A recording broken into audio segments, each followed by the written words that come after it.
Hello, everybody, and welcome back to another episode of In Between the Stitches. As always, I'm your host, Brady Wilson, my co-host, Chase Olschwanger, We are back. and UNT Zone, Zac Babb. Oh, my goodness. So there may be some rust here, at least from me and Chase, because we have not been on since before the NBA Finals. So I believe, when was that, like late May, early June?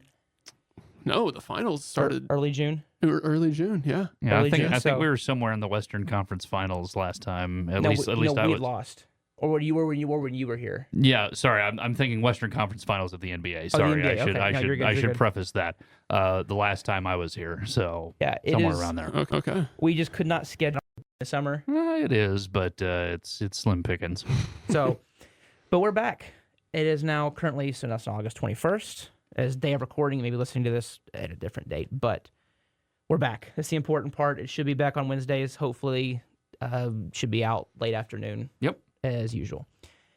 But we have Zac Babb here for a very specific reason, and that is the Dallas Stars. Of course, nothing better than talking a little hockey when it's 104 degrees outside. I think we all wish we could just like a penguin just slide on the ice. Yes, that would be so nice right now. It would and feel great. Really so nice for the last 5 days. It's been brutal here in Denton. So Yep. Yeah, 108, 109, I think. Yeah, What is yeah. what is the feels like? yeah, So it's insane. Yeah, yeah. I remember on Monday the heat index was 114 when I was leaving campus. Nice. So there you go. It's not fun out here, but it's okay because the winter months, the fall, there's no fall in Texas. It goes straight from summer to kind of a post-summer, where it's like in the 80s, and then it just drops to 50s, 60s, 40s. And then we get an ice storm. Yeah. Yeah. Well, let's go with the bad. We covered the loss to Edmonton Yes. and how I felt like it was fluky because they Yeah. scored all of their goals on power plays. Mm-hmm. And they did not beat us man-to-man. They beat us when we were shorthanded. So Yep. they're like the big bullies. Then they got beaten by the Florida Panthers, which I took some joy in. Mm-hmm. I know hockey fans were kind of cheering for McDavid because the way it's been kind of explained is McDavid's kind of a Mike Trout of the NHL. Yeah, he's by far and away the best player in the NHL, probably the best player in the world, really. Consensus best player in the world, and has been for a few years now, and has never, until this season, even sniffed a cup. In fact, I don't think, well, no, his rookie season, I think they made the Western Conference Finals, and they had not been back since, if I remember right. This was the closest that McDavid had been. So I know a lot of NHL fans were really rooting for him. I know the Oilers had that. I know this is going to sound. I mean, it was pretty recent. They had that fan that passed away, the La Bamba thing, and Yep. the Stars kind of did a bad thing. But Yeah, it's not our fault entirely. But so I know a lot of America was kind of behind them, but I know a lot of America was also kind of behind the Panthers because they were kind of a Cinderella team last year and this year Yeah. to an extent. Mhm. So, but the Florida Panthers, I mean, they almost They almost blew it. blew I mean, it. it was 3-0, so people also were behind Edmonton just for the fact they wanted to see a 3-0 comeback. Yep. Yeah, and it's been explained from people who've worked in big studios that studios hate 4 or 5 game series Mm-hmm. because you lose money to pay the right for, ESPN loses money if they, not ESPN, TNT or ESPN. They do hockey. ESPN, the ESPN and TNT alternate ESPN every do year. hockey. They do hockey. So they lose money if it's a 4 or 5. They're rooting for 6 and 7, not even if you're a fan of the team. But the Stars, coming off the loss, had more bad news. Mm-hmm. Captain America, Joe Pavelski, retired. Rip in peace. Now, I know that he's going to be in an advisory role. Yeah, which is just basically the hey, come show your face, we'll give you a paycheck thing. And if we win, you get a ring. Yeah, and Jim Nill said if he ever wants a true, he didn't phrase it as true front office job. I'm phrasing it as true front office job. But if he wants a true front office job, the door will always be open for him to come into the Dallas organization in that sense. I know there's been rumors that he might want to do kind of what Rich Hill's done in baseball this season, which is it's been done a couple times in sports where a guy of his age says, I don't want to go through the grind of training camp. I assume it's called training camp in hockey. Mm-hmm. I don't want to go through the grind of a season, so I'm going to come back at the trade deadline to a team and then play the last couple months that way and just stay in shape. Because I mean, I'm Joe Pavelski. I'm probably going to the Hall of Fame. I don't need to go through the grunt work anymore. My body knows how to play because he ran out of gas. Yeah, you could tell by really when the playoffs started, his tank was getting close to E, and by the time the Western Conference Finals rolled around, he was on fumes. You say that, and we saw that last year in Colorado. Yeah, they had a guy that did that with Zach Parise, who spent most of his career he started his career in New Jersey, spent the bulk of his prime in Minnesota, and then ended up on the Islanders for a little bit. Initially retired at the end of the 22-23 season. Didn't start the season in 23-24, but then Colorado, the Islanders had no shot, the Devils had no shot, the Wild had no shot, but Colorado had a shot, and Colorado coaxed him out of retirement to play basically from the end of January, early February through the rest of the season to have one more shot at a cup, because he's like Pavelski. He's never really gotten close because Minnesota hasn't made a Western Conference Final since 2003, and the Islanders weren't going to do it when he was there. The only time he got close was for New Jersey when they played the Los Angeles Kings in 2012, and the Kings blew them out of the water that series. So it wouldn't shock me. I mean, we saw it last year in the NHL. It's something that, okay, if you have a healthy Pavelski, and there's a feeling like you're going to need it to, at least with how free agency went for Dallas. A lot of underwhelming signings, or signings that just made you go, well, one signing that made you go, huh? Yeah. And Matt Dumba. See, that's the one I like, but I guess is it because of the Minnesota Wild history? Yeah, and him just, elbowing Pavelski clean in the face in the playoffs in 2023, where, the entire fan base hates his guts, and then you sign him, but whatever. If he elbows another guy that we hate, though, then all is forgiven. Yeah. Even so. Well, who did Ryan Suter land with? The Blues? Yeah, because they bought out Ryan Suter's contract. So if he elbows Suter in the face against the Blues, I guess all is forgiven. But yeah, no. To put a bow on that, it's like it wouldn't shock me if we start hearing rumblings around the turn of the new year that Pavelski may be thinking about coming out of retirement, because right now, your fourth line is some combination of like Matt Dumba and Ilya Lyubushkin. So it's like, okay, someone can be a healthy scratch there. Yeah. So.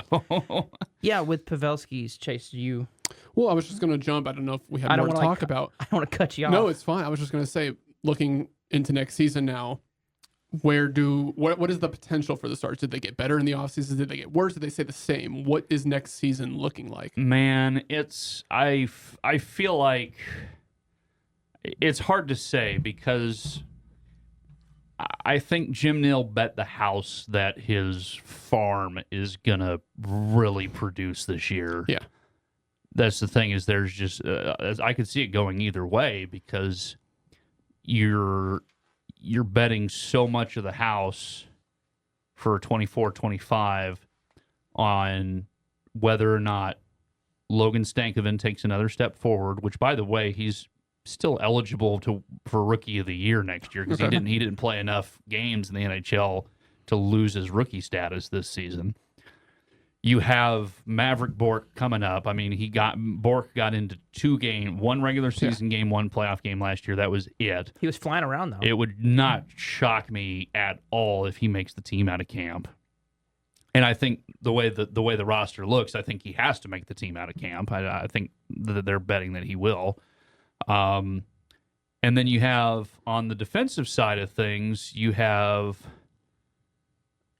Liam Bichsel, which is a major wild card because he was in the SHL in Sweden all of last year, which is it's a completely different style that they play over there. He's a very highly rated prospect. He will be good. I don't know if he's going to be Miro levels of good on the defensive side, but they play on an international-sized rink over there. The NHL rinks are smaller than the international rinks. So that's just one factor, one major factor in how you play defense with the amount of ice you have. When you significantly shorten the amount of ice that's out there, a lot of times for a 19, 20-year-old kid, it's going to take a bit to adjust to that. And so originally, Bixel started the season with Texas in the AHL last year, but they could tell he was just not adjusting at a rate they thought would be valuable for the rest of his game. So they sent him back to Sweden, where he finished the rest of the season in the SHL. The team he plays for, I think it was Fogel or something like that, makes it all the way to the SHL finals. They lose in the SHL championship game, so he gets valuable experience over there in Sweden to his development. He will be in North America this year. They've already said that, whether it's with Dallas or with Texas. But the point is, it may be with Texas for a minute, because he's going to have to try and figure out the North American game more than the European game. Right. So all of that said is, Jim Nils kind of shoved these chips full of prospects into the middle of the table, hoping they pay off. And if they don't pay off, I think the Stars could even struggle to make the playoffs. Now, if they pay off, I think you're right back where you are this past year and you're contending. Sure. So I can literally see it anywhere in that gap. Sure. And you could see with the Stars making a deadline edition, because Jim Nill always likes to just do one little house cleaning thing, or one little we're going to get the losing Tanev hurt. It did, but they gave him a lot of money. And a lot of years, And a lot of too. years. That was you the problem thought with me. everyone, and that's the thing, too, you look at what Tanev got in Toronto, and 6 years. there was no way, not only that the Stars could offer that, maybe any other team in the league could offer that. Because you thought the Suter contract was bad when Suter got to 38 years old. When Tanev gets to 38 years old, and he's still on year 4 of 6 of that contract is going to look horrific. And so basically, if the Stars were going to match that, all they did was jettison Suter to restart the Suter process. Right. So it was never going to work. And yes, I would have loved to have Tanev stick around. He's an unbelievable defenseman. But there's just no way that contract looks good in 3 years. No. And then you lost. I have all the losses here. You obviously lost Ty Dellandrea. You lost Ryan Suter. You lost Radek Faksa. Yanni Hakanpää. Sorry, some of the names. You've hit them all right so far. Craig Smith, and Scott Wedgwood. Mm-hmm. You added Matt Dumba, who is the most probably notable name you added. Yeah. I love here on the Dallas Morning News, a former Stars nemesis is welcomed in. I don't know if that's former yet with the fan base anyway. They're hoping he can be somewhat like Tanev. I mean, you got hold on, Ilya Lyubushkin. You nailed it. Hopefully he's kind of a throw it at the wall, see if he sticks. Yeah, maybe he's kind of the new Yanni Hakanpää, so to speak. And then Casey DeSmith, Brendan Smith, Magnus Hellberg. That's a heck of a name. Yeah, Magnus Hellberg will be your third goalie. He'll be ping-ponging between the AHL and NHL if Ottinger or DeSmith get hurt. DeSmith's the backup. So, yeah, you're betting on Johnston to continue looking like a superstar. You're betting on Stankoven to look like his budding superstar status. Mm-hmm. You're hoping that what you saw Bork was flying around. Mm-hmm. He definitely plays with a reckless abandonment, which is good. Just stay healthy. Don't be Josh Hamilton. Mm-hmm. And then is it Bixel you said? Yeah, Bixel. Leon Bixel. So you're betting on young guys. Yeah. Is basically what you're saying for the Stars. Yeah. Because, you still got Rope. You've still got Robo. You didn't lose. You were able to re-sign, who am I thinking of? Duchesne, thank you. Yeah, Duchesne's back on another 1-year team-friendly deal. You retained all the important talent except for Tanev. But that was one that you were a really good team without him. Mm-hmm. You became a great team with him. Yeah. So you can lose that and still be contending. Yeah. Sagan and Ben both looked awesome last year. They both definitely looked more. They're thriving as much as two players in their mid-30s can thrive in Which is fine. in the Pete DeBoer system. We don't need them to be the superstars No. of the past because we have new ones coming through. We just need them to And- be the old pros. Correct. And you bring up a good point here, too. I almost think that Nil in pushing he's pushing all these young chips onto the table, hoping they pan out this year. But I think he's fully aware that in his back pocket next year, he's got not prospect chips, he's got cap room chips next year because the two biggest contracts on the Stars cap hit right now come off the books. Is it Sagan and Ben? Jamie Benn and Tyler Sagan, which Sagan's one thing. There's no way they let Ben walk. I mean, they'll give him more than a 35-year-old should make, but it's not going to be the $8 million cap hit it is right now. It may be down around 3 to 4, which saves you on Ben's deal alone $5 million. Sagan comes off the book at more than Ben. So you're saying they may prefer longer years but shorter AAV? If even that, they may just do a Duchesne type thing and 1 year deal him into their retirement. Because I think they've been such fan favorites, and Ben's now the longest serving captain in the history of the franchise, including the years as the North Stars, that they're gonna come to some deal that keeps Ben around. Sagan, I could see him maybe testing the waters, but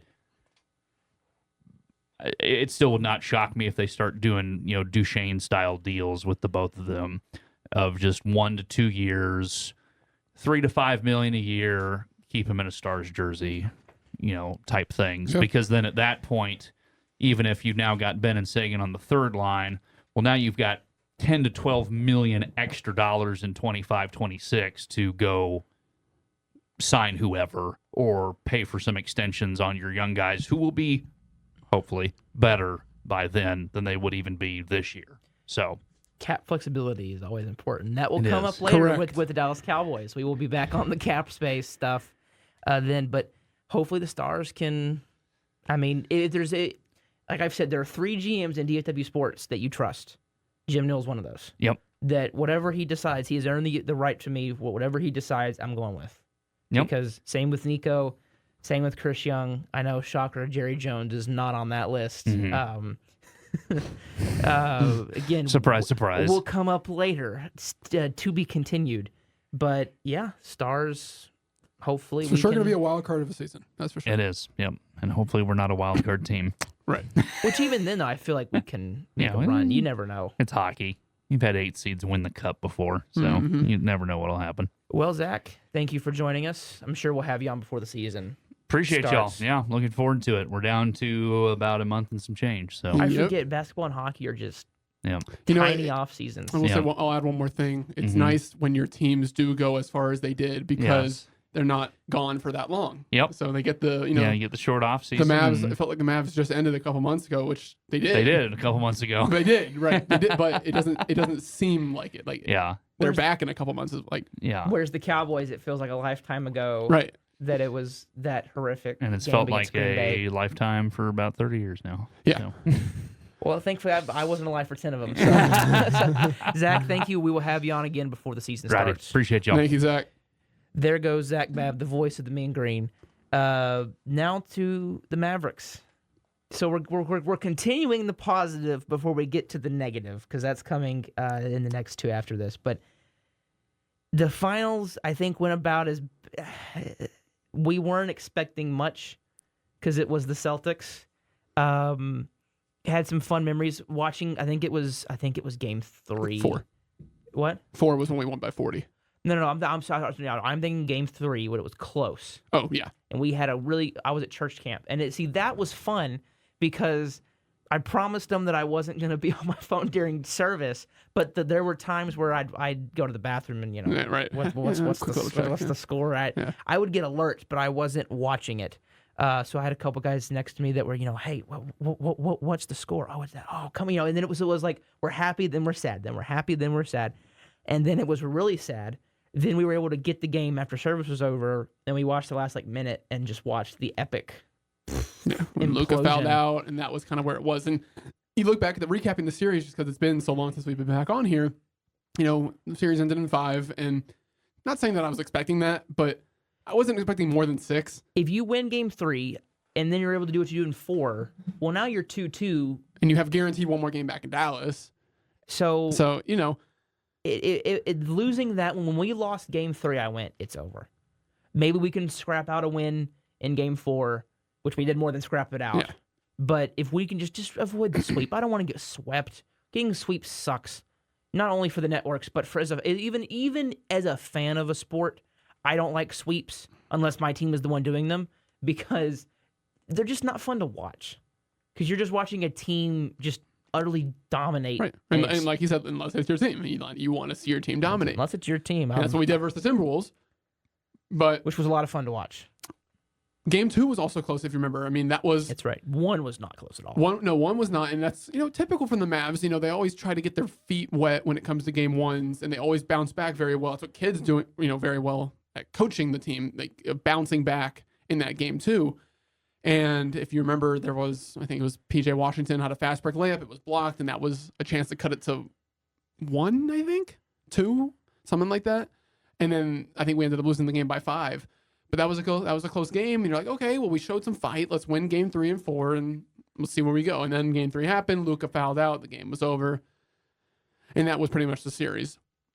But looking after the finals, and the wonderful, we don't want to take away that is that how good of a season we had from the first 30 games of the season, halfway through the season, honestly.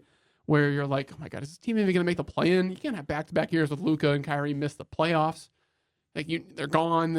They won't be in Dallas anymore. And then players get healthy, and the trade happens, and both trades.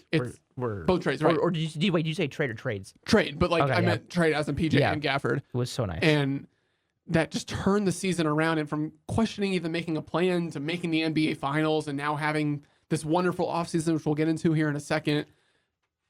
Great turnaround, great season, and I'm fiending to see what happens this upcoming season.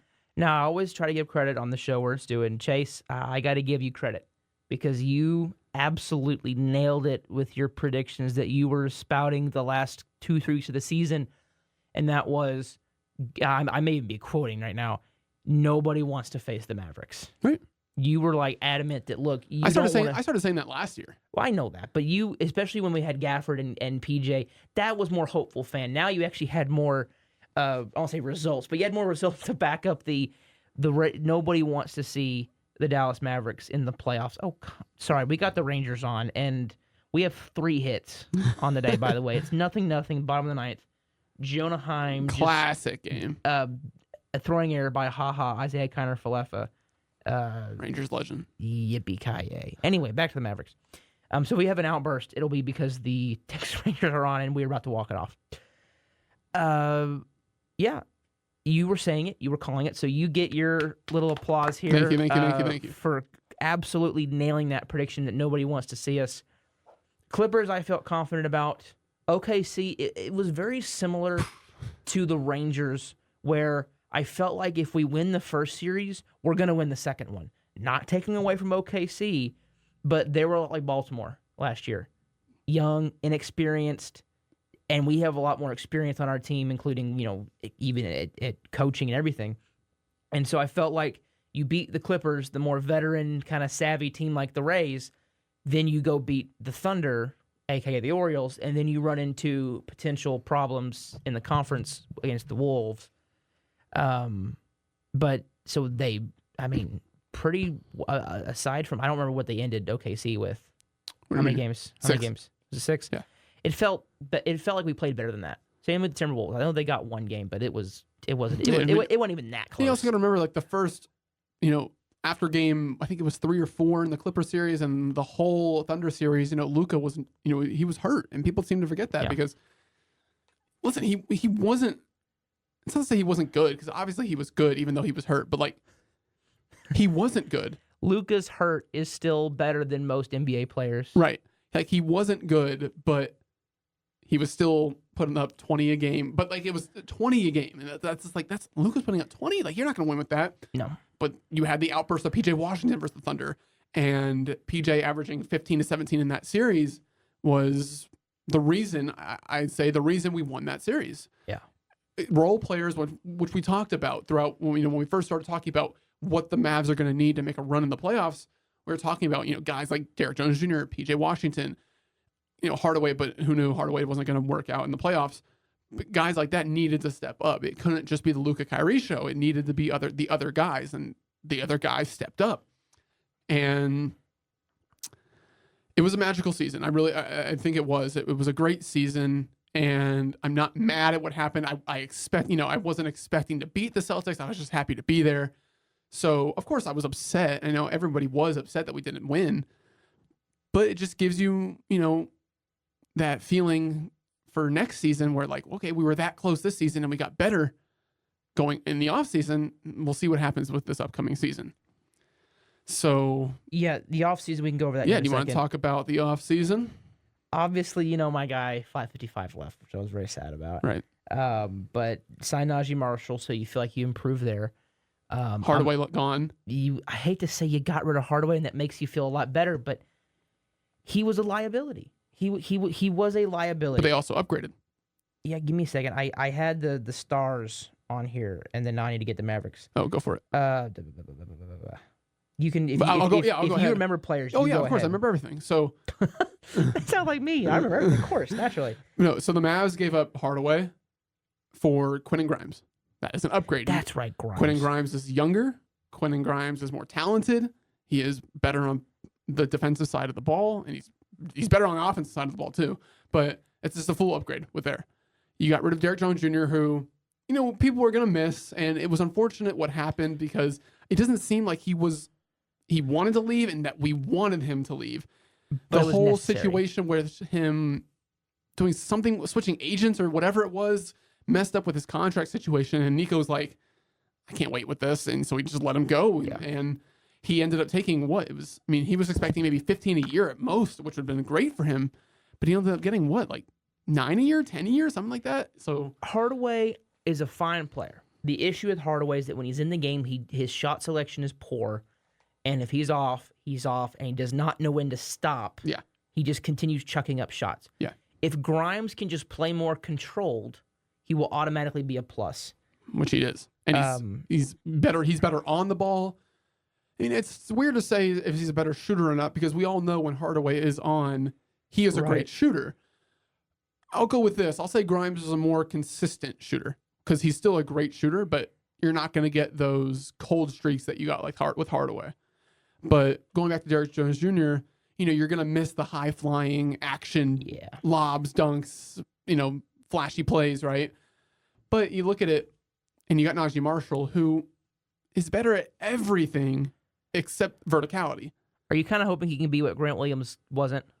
Oh, well, but he'll be way better. He's younger. I believe. Does he perform kind of the same role? I don't want to say 3-and-D, but kind of yeah, he's 3-and-D. He was a 40% three-point shooter from I think both corners and like 35% overall, which was something that you struggled with in the playoffs. And really, because you became a vertical offense, which you don't typically see in today's NBA. Right. And it threw the Clippers for a loop. It completely baffled OKC. The Wolves were the number one defensive team, but they were the number one defensive team against a modern day offense. We were not running a modern day. We were running a 2000s offense, and so they had no answer. It was until the Celtics and superior players, and I have to admit they have an old style center in Al Horford.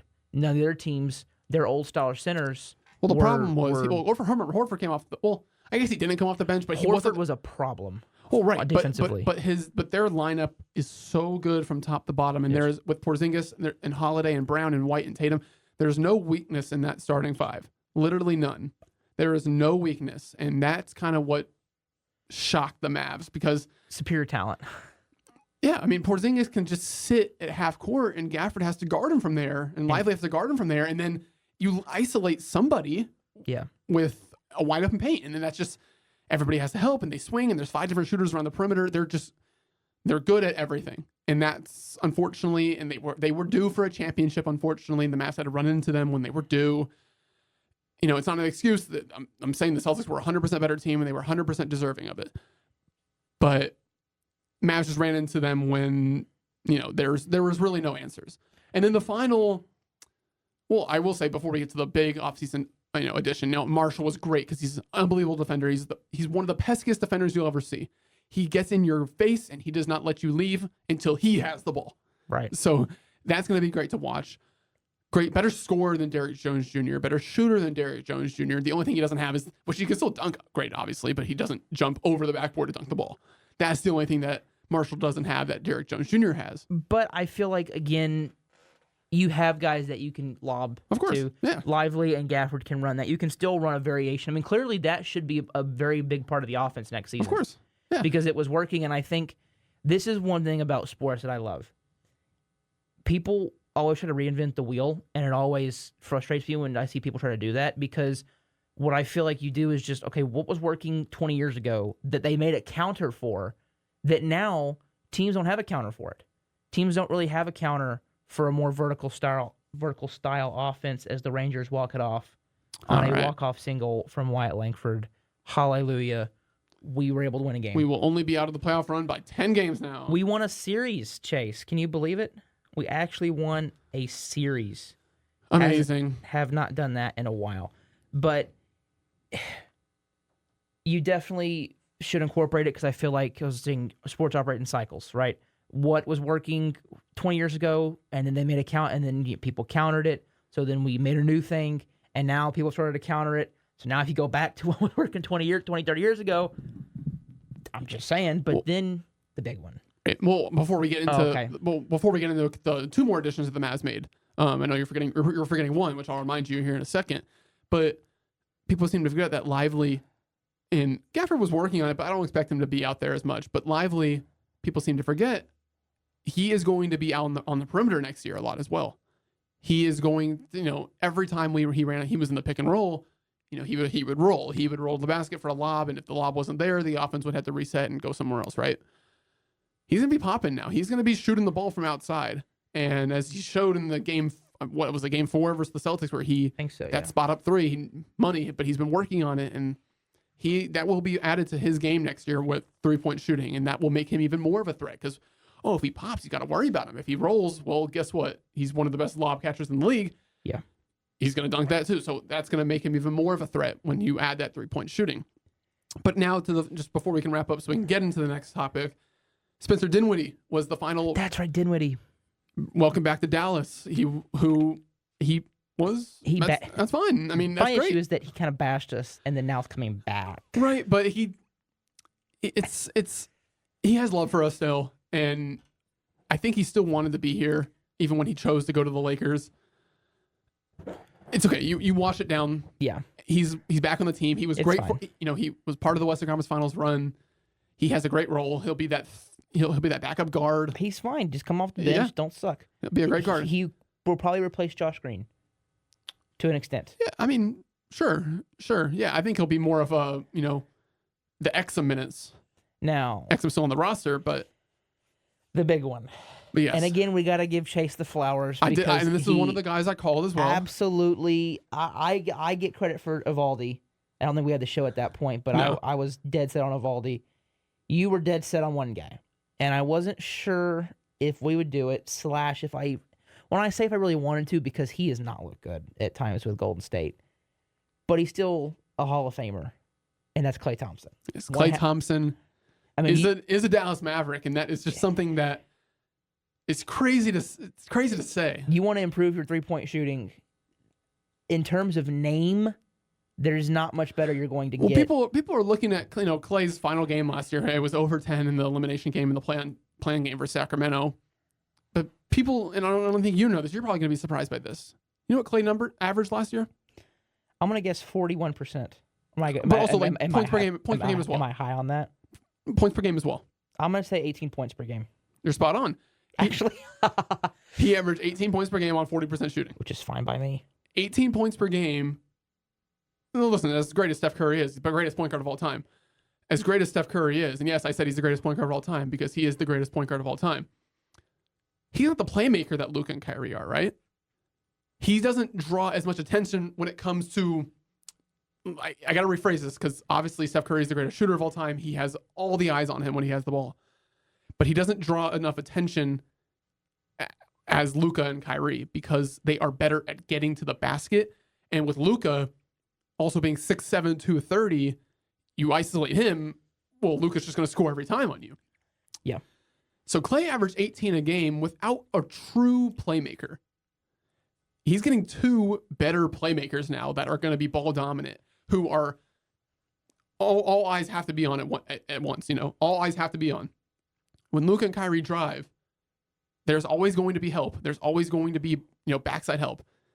And instead of having Darius Jones Jr. or Josh Green or at the time before the trade, Grant Williams, instead of having Tim Hardaway, instead of having those guys wide open in the corner, you're going to be having PJ. You're going to be having Najee Marshall. You're going to be having Klay Thompson wide open in the corner for three, for mid-range, whatever it is. And that's just going to elevate the Mavs offense to a level that I don't know if I've ever witnessed before. I don't know if the Mavs have ever had this dominant of offense. I think this is probably the greatest Mavs offense in the history of the franchise. On paper. We need to see it in action first because we were saying kind of similar things. Wow, this offense is so good, and then they were laying eggs to start the season. So sure. And then the same with the Rangers this year. So we need. Yes, obviously, on paper it looks terrific. Yes, obviously hopefully it needs to be practice, proven. It needs to be shown. But hopefully in practice we're great. But the Mavs, they look great. I'm so excited for the season. I will be going to the opening day game. It's just home versus San Antonio Spurs. And I was like, I got to be at this game. It's like we're going to be introducing all these new players and Klay.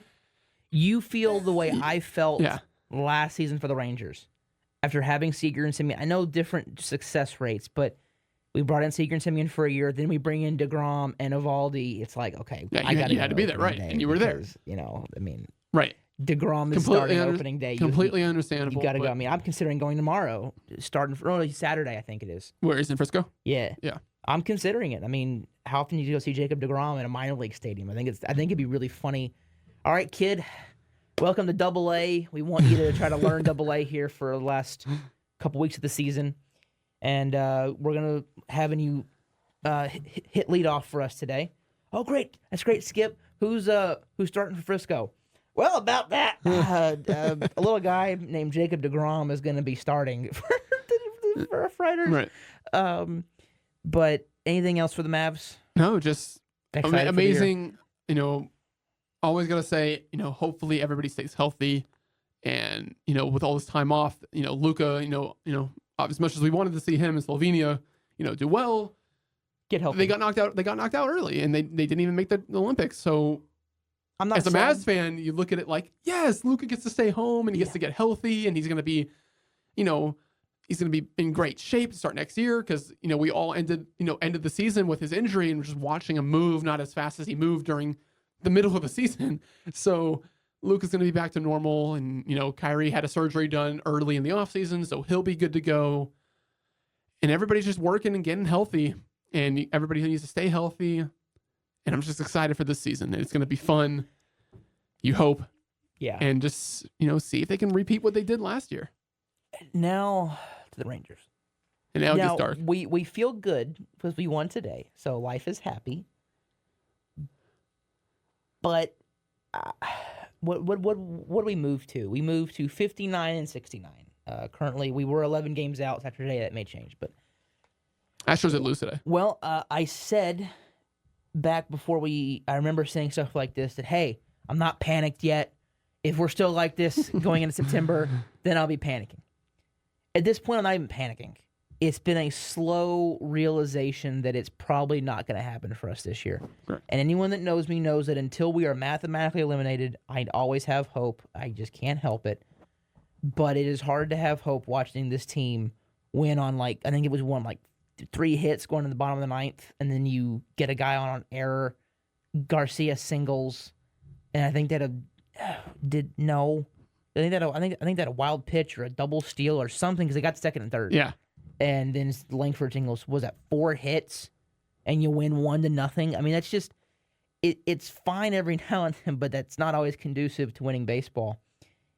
Chris Young did a rant the other day talking about how he was embarrassed, how the guy should be embarrassed, and I have to agree with him that the players, coaching staff, everybody should be embarrassed by this. Even though you won, yes, I'm still happy. Yes, the euphoria still carried me through, and until we are no longer, I now realizing I forgot to say it, but now I'm going to say it. Until we are no longer the reigning, defending World Series champions, I will be happy. Yeah. When a new one is crowned, whether it could still be us, but if it's not us, more than likely it won't be, then we'll stop saying it, and then next year we'll be right back to business. Although, now to the doom and gloom, the true doom and gloom. Langford has looked fine. He's looked like a guy that did not play much minor league baseball.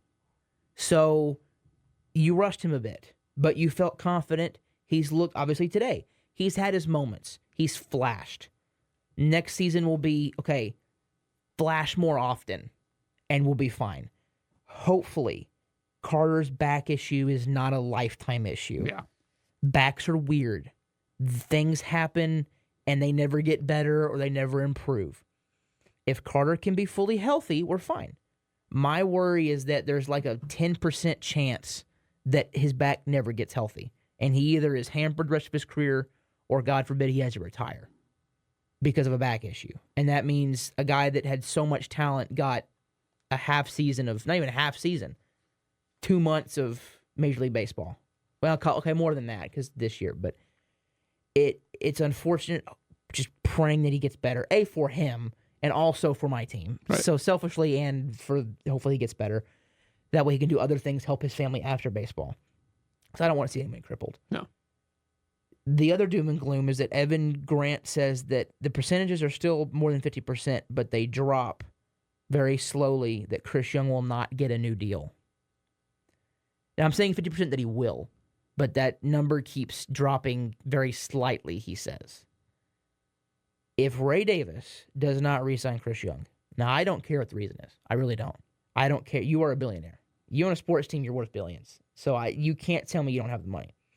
So if you want to articulate to me, a fan, that the guy that built a World Series champion, that built the rest of the house of a World Series champion, because the foundation was given to him by John Daniels, and then they together built the pillars, and then when Daniels left, Chris Young finished it, and it looked beautiful. Mm-hmm. If you get rid of that guy, the guy that really helped put the finishing touches, and you get rid of him, if your argument is, well, he had a bad season this season, well, nobody would have predicted that. I mean, there were a few analysts that were actually one of the trendy things was we're not going to repeat, even in the playoffs. So they're actually looking really smart right now. But if your argument is, well, the TV deal, I really want to cuss, but I won't. It's bullcrap. You want to use the TV deal as the reason you can't re-sign Chris Young. It's crap. No. You can re-sign Chris Young. You're worth billions of dollars. Give him a blank check and say, what do you want to stay for 30 years? Sign him to the largest contract and the longest contract ever given to a GM in all of North American sports. I don't care. He has earned it. When you deliver a team's first championship and you have shown a savviness to acquiring players, I mean, come on now. This is a guy that has got to stay. And if in 10 years, the true mark of a GM, to me, is can they build it or can they maintain it, or once they lose it, can they build it back up? Chris Young inherited a team with some talent, put the finishing touches, built the winner. Inevitably, we're going to crumble. It's going to happen. Unless you can somehow maintain competitiveness like the Dodgers or something and just continually create competitive teams. Probably not. Meaning, sometime in the next decade, we're probably going to revert back to our bad days. Can Chris Young lead us back out? Or hell, can he maintain what we have? Can he maintain a competitive roster? So, the one good news is that we'll be back in the lottery. And you never know what can happen when you get back in the lottery. Weird things can happen. I mean, Cleveland's got the number 1 overall pick. They had it. So, I mean, you never know. If you can get top 6, 7 from where you are, I mean, You're adding another great minor leaguer. And in fact, Malcolm Moore homered, I think, last night. His first home run in high A. He's with Hickory. Awesome. So, and of course, people were freaking out about that, the Malcolm Moore draft pick, that we drafted a catcher, and that's not a knock on Heim. If you read the scouting report on Malcolm Moore, it was can hit, needs work defensively. That's perfect. We have Bobby Wilson. If you need work defensively, when he comes to camp next year, as long as we still have Bobby Wilson, he'll learn how to be a better catcher. And if the offense can stay, then what you have is a very tradable prospect, because catchers are very valuable. If you've got a really good one that's a prospect, you can get a really good player for that. Or if Heim regresses and continues to regress, you've got a new one. See what I mean? Having depth is very important. Mm-hmm. But I'm not worried about Chris Young getting a deal. Seeing that worries me. But I'm still, I can't, it's one of those, I can't think logically why you wouldn't re-sign him. But we'll see. If they don't re-sign him, there will be a fan revolt. And we'll be leading the charge on that one because, I mean, I don't know how you let him go. So I'm not, but I don't want to worry about the Rangers because we won a World Series, so all is happy. Disappointing season, but at the end of the day, maybe Josh Smith figured it out, which is good. Hopefully Garcia can be more consistent. Yeah. Hopefully Lowe can be more consistent. There's just a lot of things to build on from this season. It's a lot of things that we came into the season expecting. You know, Garcia maybe can he hit 40 home runs this year? You know, can he was close last year? Can he get better? Can he continue from his postseason dominance?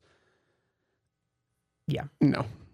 Yeah. Not just him. Just a lot of things that happened. And the whole team's underperformed. No, Leote had a career year last year.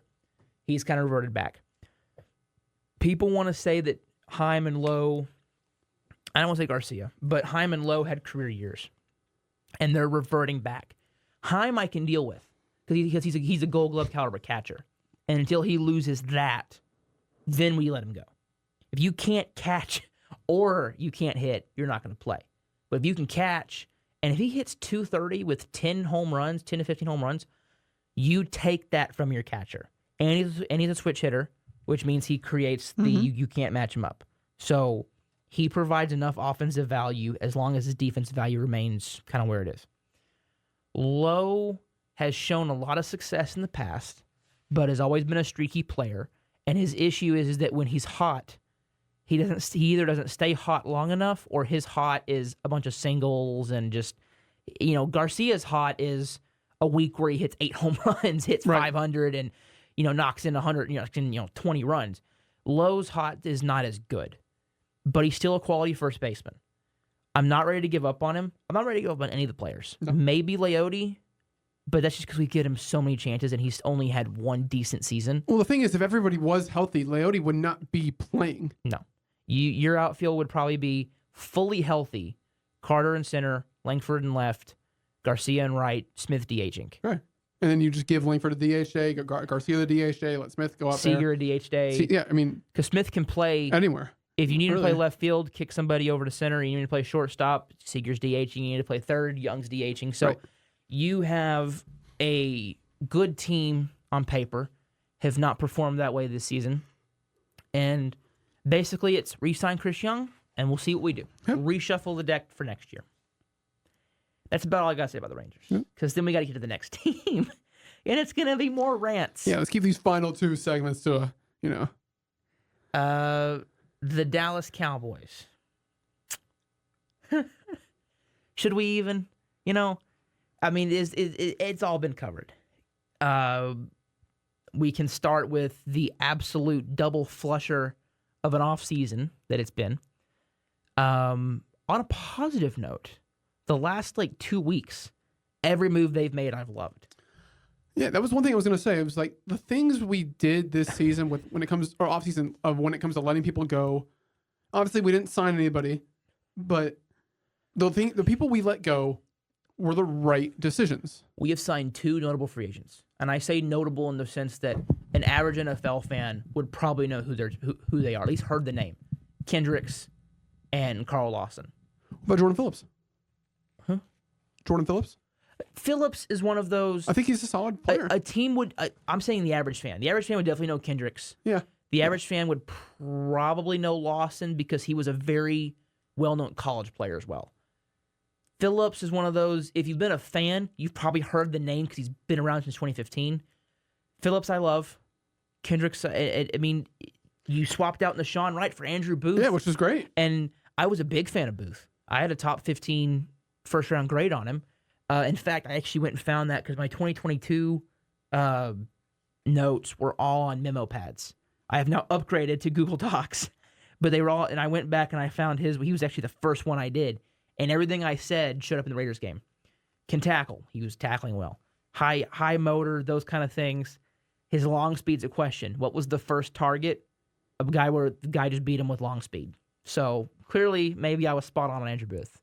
But he's better than Sean Wright. Mm-hmm. I definitely feel more confident in his ability to play football. And that may be the bias of he was a higher draft pick and a more highly touted player. There is a bias from fans, analysts, coaches, evaluators, everybody where you were drafted. But I didn't get the Nashawn Wright pick anyway when we first drafted him. Booth, I would have gotten, first, second round. So even then I was higher, and it has not changed. I would still be higher on Booth than I would be Nashawn Wright, personally. But I love the Carl Lawson pick. When he's healthy, he is a better version of Dante Fowler. So, I mean, you really upgraded. Remember, we lost Sam Williams. To the, you lost Sam. Yeah, Williams hurts bad. The only thing I will say, and Dorrance. The only thing I will say about Sam Williams is that he's a very good player, and it's going to hurt not having him out there with his pass rush. But I will say there's not going to be any more stupid penalties on kickoffs. Yeah, Lawson, because he was always the victim to that, where we'd have a great play. Same with Fowler, and then there was always an unnecessary roughness, a hold, or a put block, whatever it was, right? But at the end of the day, I wish Sam Williams a full healthy recovery. When he's pass rushing, he's terrific. Yes, just keep him off special teams. If Lawson can perform kind of that what Williams and Fowler were doing, I'm not going to try to. If Muhammad can do, I think it's Al-Quadin Muhammad. Yeah, he's actually suspended for the first game because of a PED suspension that carries over. I could see them wanting to add him. Obviously, Nealon has looked fantastic. Mm-hmm. He has looked a lot better than what I saw at college, which is funny because Western Michigan, not a big program, but definitely you see but he's still the same type of player that he was in college. Also, Guyton look really good. We'll get to Guyton. Yeah. Nealon, I'm kind of hovering around defense right now. Sure. Nealon I'm getting to the positives first. I want to be on a happy note after Rangers, then we're going to go to the sad stuff. Or the stuff that makes you want to put your fist through a wall. Nealon has been terrific, especially in the run defense. That was his calling card in college. He is, what am I thinking? Stop-start ability. The ability, speed to power. That's what I'm thinking of. And has shown up his ability to keep contain. He's not as aggressive as Williams is. Williams is his biggest problem is he could not keep contain. Same with Fowler. Both those guys. Second they see the run, they crash in. And what does the team do? Just go right around him. Yep. Nealon's a lot better at being able to crash in, but not so far committing where he puts himself out of position. You added Jordan Phillips, who is more of that kind of road grading, nose tackle, defensive tackle, one tech that he's going to be Jonathan Hankins. Right, I was just about to say. He's literally going to be he's probably about the same level as Hankins. Mm-hmm. People overvaluate Hankins because he was probably a better prime.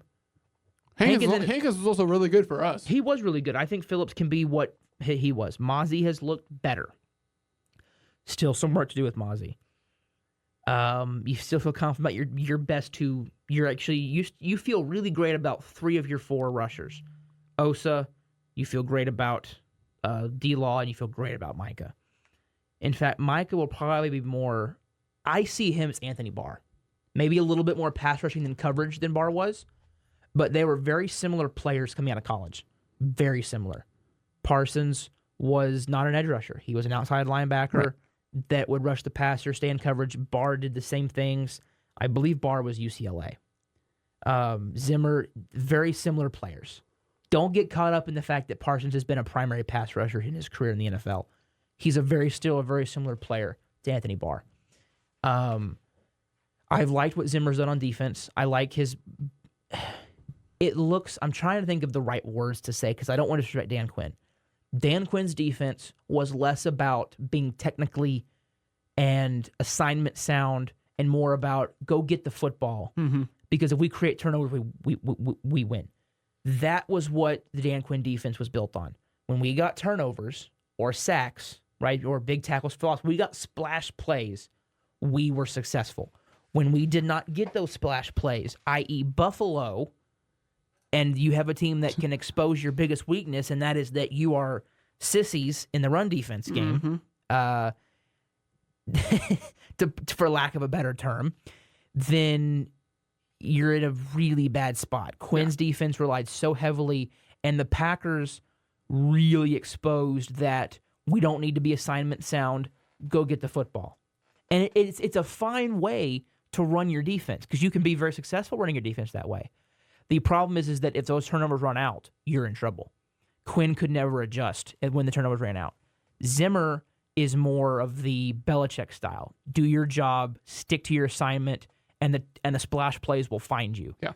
Because Quinn would try to scheme up splash plays in terms of how he would match up guys, what his coverages were built on, we're going to get interceptions.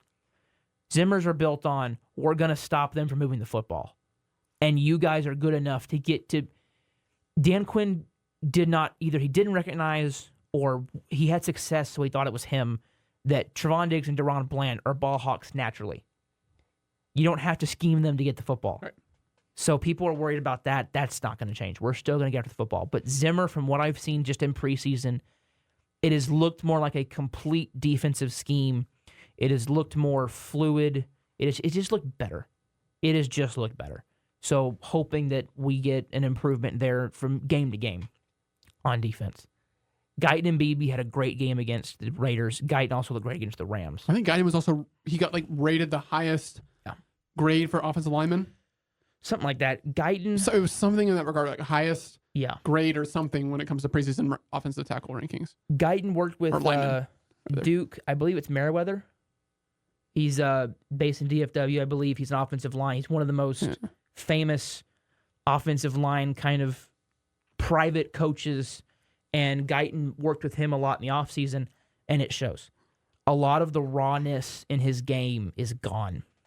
His hand placement still needs work. There are times where he relies too much on his natural strength, much like Tyler Smith. Too much natural strength needed. I know this sounds really weird. Dial it back. You're strong enough. Punch him. Quit trying to grab. Sometimes he's a grabber. That really bothers me because when you're that strong, you don't have to grab. You can punch. So is Tyler, or like I said, for rephrase, is this Guyton playing left tackle and Smith is inside? Yeah. Oh, Smith's staying inside. I think Smith. When you have I think Merriweather actually. I believe it's Merriweather. If I'm butchering his name, Duke put it best. Smith is an all-pro guard, but a Pro Bowl tackle. Mm-hmm. So he could probably be a good tackle, but the way he plays, he's a little bit more beefier, for lack of a better term. And so I think he just fits. I think he played tackle because he was the best offensive lineman at Tulsa, because he's playing at Tulsa. Right. And when you're the best offensive lineman, they're putting you at left tackle. Unless you just have physical limitations where you can't play over there. Like our best offensive lineman in high school, no offense to the other guys, played guard because he just didn't have the speed at all to play tackle, so at least starting. Smith, better guard. Leave him at guard. He's learned guard. He's mastered it. Keep him there.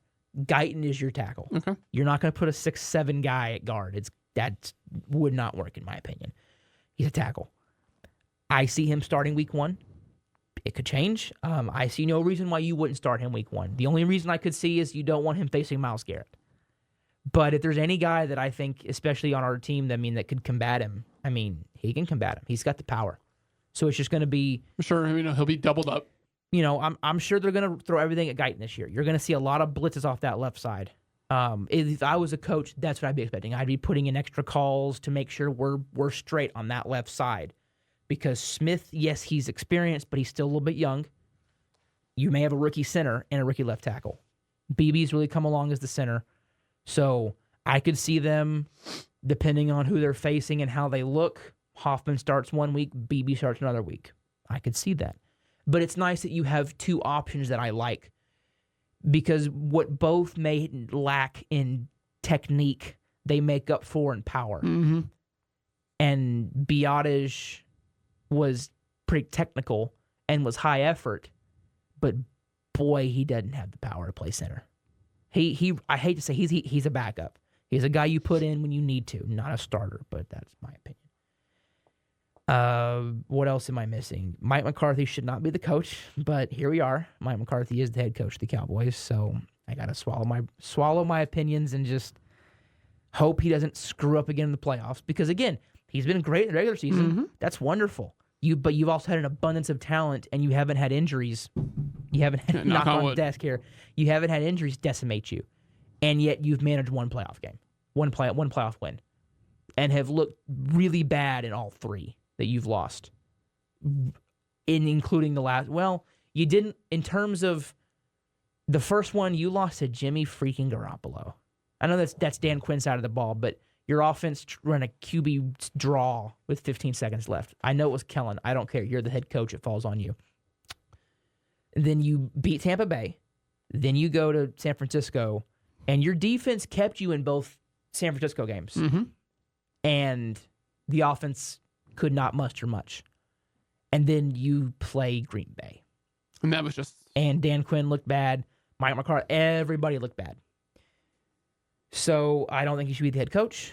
But that's just me. I really want Belichick, but that's just me. Yep. So here we are. Mike McCarthy's our head coach. And hopefully we don't screw it up that bad. one more thing to talk about. Oh, I know. I'm getting to it. Okay. Extensions for Micah, probably next offseason. Extension for Dak. I probably see that as either a mid-season thing or right up until week 1. And then the big one. Mr. Cedarian Lamb is holding out and is not signing an extension. Now, I know that there's an argument to be made. The Bill Belichick argument, which is, well, you don't want to pay guys and they regress, right? You'd rather cut them loose and the fan base thinks you're stupid and they go somewhere else and suck because their age caught up to them. Here's why that argument doesn't make sense for a CD. He's 25. Yeah. Meaning you sign him to a 5-year deal, he'll be 30. Meaning he could still have a couple more years of production after that kind of contract. Maybe. As long as injuries, as I punch my mic trying to knock on the desk here. He hasn't had a big one yet in the pro game, but, it's so frustrating. Now, I think if it's true that he turned down $33 a year, it better be because it's structured badly. Right. That's what I heard is that what is the guaranteed money? That's where if that 33 is not enough for CD Lamb, I got problems with Lamb now. Because I'm usually on the player side. Pay your players if they deserve the extension. Lamb deserves the extension. I would not let him walk. With having said that, if he should not get paid more than Justin Jefferson. I don't think when I say he doesn't, I don't think he's worth it. He's not better than Jefferson, so I think he should get right up to that line. So I thought 33 is a great number. Mm-hmm. But what it felt like was that's the Cowboys putting out that kind of number so that the fans hear that and go, 33 a year, he should take it. And then structuring the contract badly so that way when Lamb turns it down, guess what, Chase? Lamb comes off as the bad guy. Mm-hmm. But I think a lot of Cowboy fans are pretty fed up with the Joneses running the business the way it has been. And a lot of people, especially on Twitter, are just pissed at the cat and mouse game. We're just tired of it. Tired of the cat and mouse game on social media. Tired of the Jerry Jones having to give a quote every couple days so that he remains in the news cycle. This is a problem when your owner is a prima donna and is an attention. Oh, I can't say that. Is an attention hog. My family knows what I wanted to say because we call my dog this, but an attention hog is what I'm going to say. Chase, you probably know what I want to say. It's a very big problem, and your owner just cannot stay out of the spotlight. And every couple of days, he has to give a quote that we don't really, it's not urgent to us. Because guess what's going to happen, Chase? What's going to happen is all of the networks are going to zoom in on the Cowboys. They already are. I already wake up almost every day to get up, and it's CeeDee Lamb segment every freaking day. So all these tweets from whether it's Schefter or Myrov saying the Cowboys have had promising talks with CeeDee Lamb. No. Oh, no. I'm getting to that. I'm backtracking. When he said we're not really urgent. And then he was like, well, and so that way, for a couple days, everybody talks. And then after a couple days of talking, when it dies down, he comes out and goes, well, really, I was misquoted. We really do feel that it's urgent. And then Steven's got to come out and say something every day so that way the spotlight is on the Cowboys. It's on, and not only is it on the Cowboys, but it's not on Lamb. Even though they're showing his highlights, who are they talking about? Jerry. So that they can inflate his ego and other things on him. They can inflate things so that he feels like he's a better owner and a better whatever. And tired of it. I can no longer defend Jerry. I used to be a big Jerry defender. I can no longer do it, especially when you endorse your coach after that Green Bay game. It's nothing against McCarthy personally. It is all your coach looks like that after a playoff game and has, for the past 3 seasons, wasted 3 opportunities to win, and you don't fire him. Yeah, I got a problem because I don't think you want to win. I think you just want to continue the status quo. I've said this before. The Dallas Cowboys operate better when they're just like they are right now. We're good. We're not great because we don't want to actually push the chips in and try to win a Super Bowl. We'd rather be eternally good, which is fine because we could be eternally bad, but it's still very frustrating because you can see the moves you need to make to win a Super Bowl, and they continuously refuse to make them. At the top of that list, making sure your quarterback has a number 1 receiver. Yeah. I love Brandon Cooks, but he is not a number 1 receiver. He is a great number 2. Tolbert this is the 3rd season of the Jalen Tolbert breakout season. I will believe it when I see it. No offense to Jalen Tolbert, but you've been telling me this last training camp. You're saying in the beginning, and he did nothing. Very, very little last season. So I will believe it when I see it. What else have I not covered? Oh, the running backs. Let's just not acquire a running back because, well, we're going to do a running back by committee. Hey, look, everybody. Zeke Elliott's back. He's washed. You know, he moves like, I wanted to say, I couldn't think of an animal fast enough, but he moves like a bee in molasses. But hey, flying molasses thing is what I'm thinking of. But hey, he's still Zeke. Feed me, can jump in the kettle when he scores a touchdown. Yay. Yep. Who else do we got? Oh, we got Rico Dowdle. He's kind of cool. Great running back too. We got Deuce Vaughn. He's short. That's cool. You know. we got Royce Freeman. Wow, Royce Freeman. That was a really dynamite signing. That was. And the fact that Stephen Jones. Did you hear this? When they were asking him, they may have been 105.3. He was doing something, and they asked him about Freeman. And he said something to the effect of, we couldn't believe he was out there. Roy is a power move when it comes to Stephen Jones. He couldn't spell football if you spotted him the F-O-O-T, F-O-O, make sure I spelled it right. He couldn't spell football if you spotted him the foot. He doesn't know what he's doing. And he's been guided to make sure I was spelling it correctly because that would have been really funny if I then had spelled it correct, if I didn't spell it incorrectly. But he is an idiot. I'm sorry. I will not be nice to Stephen Jones. He is an idiot. He does not know football. I would venture to guess. Put me, you, and Seth. I know he's a Patriots fan. I don't care. Put me, you, and Seth. All right? We'll make Seth the coach. What do you want to be? Do you want to be the owner or do you want to be the GM? I want to be the GM. I want to go make the moves. I'll be the owner, so I have all the money. That's fine by me. I'll be the owner. I'm going to hire you as my GM. I'm going to hire Seth as my head coach. Sorry, I'm overruling you there. And we will win a Super Bowl in 5 years. Probably not. It is probably a lot easier to say that right now. But it's frustrating when Stephen Jones, when they signed Royce Freeman instead of Derrick Henry and act like it was a power free agent move. That Royce Freeman's really going to move that needle for the Dallas Cowboys. He might not make the 53. Do you see, I know you see, but I'm talking to the fans now. Do you see the problems with the organization? You refuse to go get a third receiver to complement. Now, Flournoy looks good. I give them credit. And he was an interesting pick because he was small, really, really small school, but tested off the charts. So maybe you found something in there. You're relying on 2 rookie offensive linemen. You're giving another chance to Terrence Steele, who is he's a slightly above average lineman. He's not horrible, but he's not great. Correct. He's okay. And then you keep McCarthy, again, infuriating. You actually get Zimmer. I actually was a big fan of getting Zimmer. But no free. I mean, Eric Kendricks was a free. And I think we were just so happy about him because it was somebody.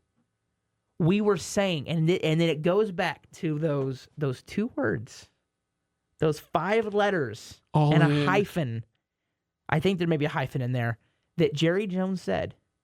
This would be a typical Cowboys offseason, okay? Right? I mean, we've been fans. This is a typical Cowboys offseason. A decent vet in Kendricks, a couple veteran kind of flyer picks in Phillips and Lawson and Al-Quadin Muhammad, and I think I'm missing one other edge rusher that's kind of decent. Did you get Lawson? Mm-hmm. I said You Lawson. saw Lawson? And Muhammad, but there's somebody... Phillips? Tony. Shaka Tony. Oh, yeah. Royce Freeman is the most Cowboys running back signing ever. Probably a 68 overall in Madden. That you're on your practice squad. It was the fact that they said we are all in. And then Skip Bayless had the famous tweet, all in, comma, Right. my you-know-what. Everyone And just said everyone was that's the most the comma was like 2018 LeBron. the most important comma in all of grammatical history. Yeah. All in. They're really all in, folks. They're all in your wallet. They're all in your time. But they refuse to be all in when it comes to personnel moves. Yeah. And they're going to tell you it's the cap. We don't have a big enough pie to get. And in fact, some other TikTokers have said, well, the Cowboys are not going to have enough money to re-sign all 3 of their star players. When if you do the math, it isn't even half of the cap if you give them what kind of people are expecting they're going to get. So yes, it is. And if the cap continues to grow, which we all expect it will, then you should be able to have the money. Quit trying to treat the fans like we're stupid. We're not.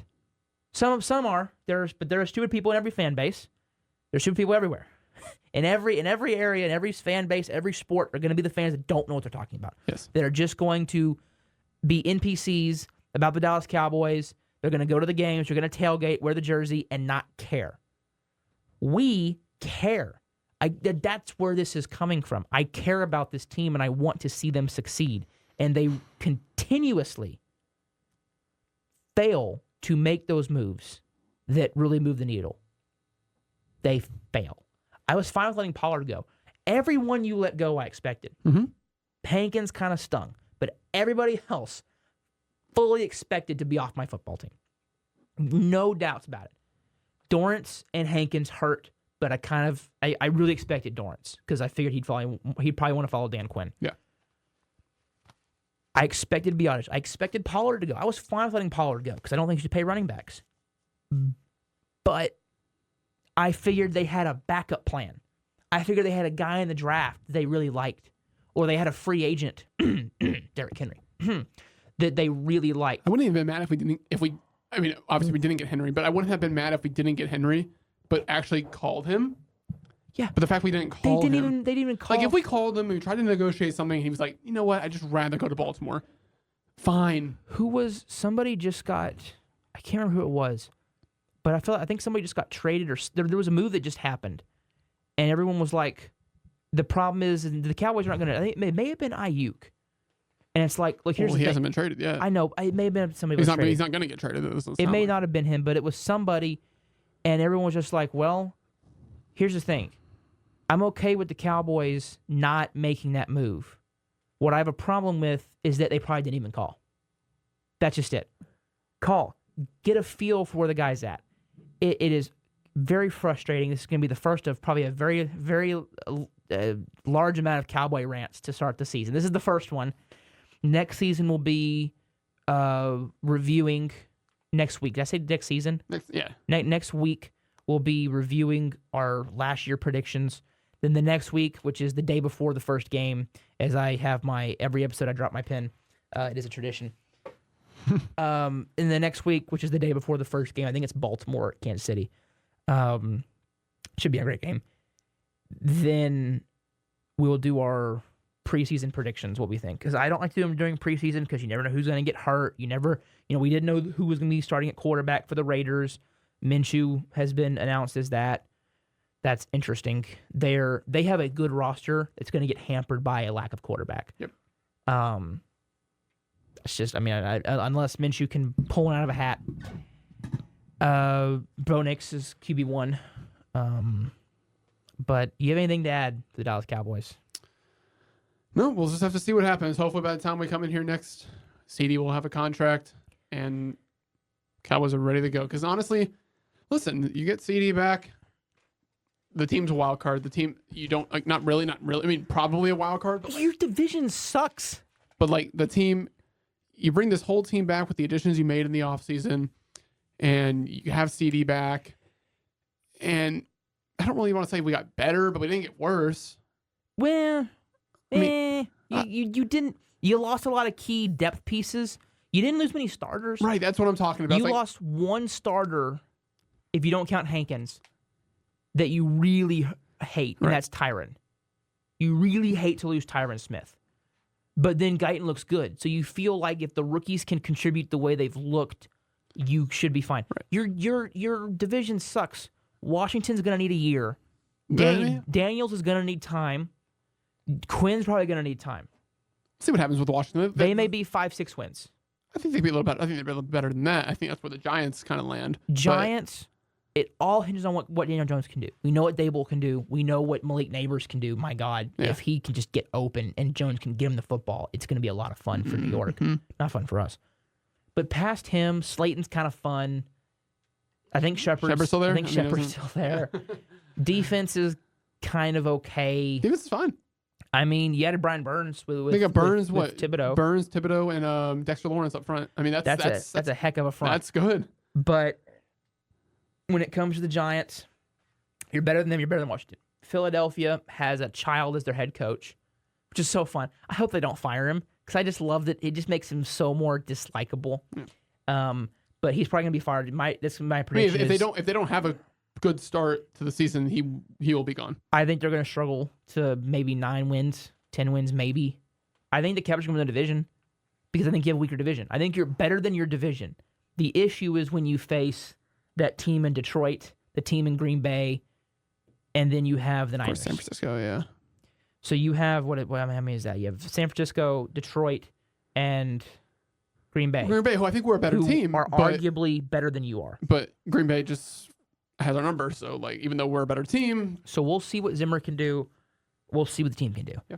Sorry, this was a little bit longer of an episode, but we had a lot to cover. Yeah. Kind of expected it as we're. We won't be having Stars and Mavericks talks unless something happens, but we won't be having Stars and Mavericks talks unless there's like a trade or something. It'll be like 3 minutes of hey, we're really excited for it to start. We're now this many days away on to baseball. Rangers won't be long. It's just the same old, and then baseball playoffs. So, episode will not be as full. If you have stuck around, I appreciate it because we're closing in on an hour and 20 minutes here. I am actually going to do a new thing for this season, this semester. I'm going to put timestamps in the description because I know people that are really only baseball fans that, no offense, probably don't care about what we have to say about the Stars or the Mavs. So I'm going to do my best, sit here for a second, and try to figure out when we start each segment. So that way you can just, when I say timestamp, I don't think you'll be able to click it. But if you go to the description, it should be able to say, okay, here's where we started X. So thank you all for listening, and we will see you guys next week. See ya.